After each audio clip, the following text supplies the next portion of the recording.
সারালি ব্যবহার করিয়ে দেন। আরে গুনাহ নাই, এতে ভালো হবে। এই শয়তানের লগে যদি এখনই খারাপ ব্যবহার করেন তাহলে ওই আর কোন মানের লগে জুলুম করিয়ে কথা বলতে পারবে না। এই রোজা রাখে আমি মুখ খারাপ করতে চাচ্ছি না। শালার পর শালা মাদারি, তুই এই বাজারে আইছিস কেন? তোর মতো গরিব তুই যাবি এই সিনেমা হলের সামনে ফুটপাতে, ওই জায়গায় ফুটো বেগুন এই ফুটো টমেটো 10 টাকা করে কেজি বেচছিস, ওই কিনবি তুই? তুই এই জায়গায় আইছিস কেন? দেখছেন ভাই আপনার লগে কি বাজে ব্যবহারটা না করছে। আপনি যদি এই ব্যবহারের প্রতিবাদ না করেন তাহলে বাজারে প্রত্যেকটা মানুষের লগে খারাপ ব্যবহার করবে। আবার খয়রাতি কইছে আপনারে, খয়রাতির লগে তুলনা করছে।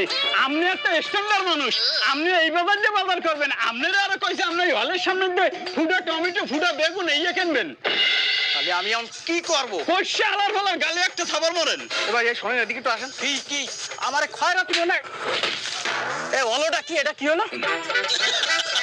কামটা হইলে কি দাদা? দেখছেন দেখছেন হেদায়েত প্রাপ্ত ব্যক্তির সাথে কি বাইলে ব্যবহারটা করলো ওই শয়তানে। দাদা আপনি জিহাদ ঘোষণা করেন, রোজা রাখতে জিহাদ ডবল হয়ে যাবে সওয়াব। তাহলে আমি কি করব? কি আর করবেন? এই সমস্ত শয়তান যদি এখনো রুখে না দিতে পারেন ওই আরো মাইন্ডসেটে জ্বালাইবে।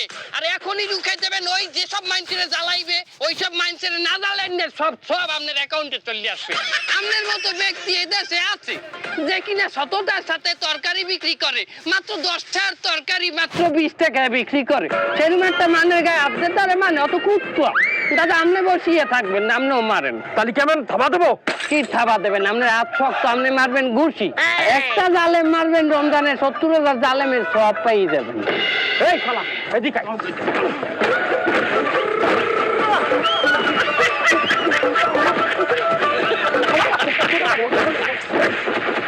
আজ কি রাত মজা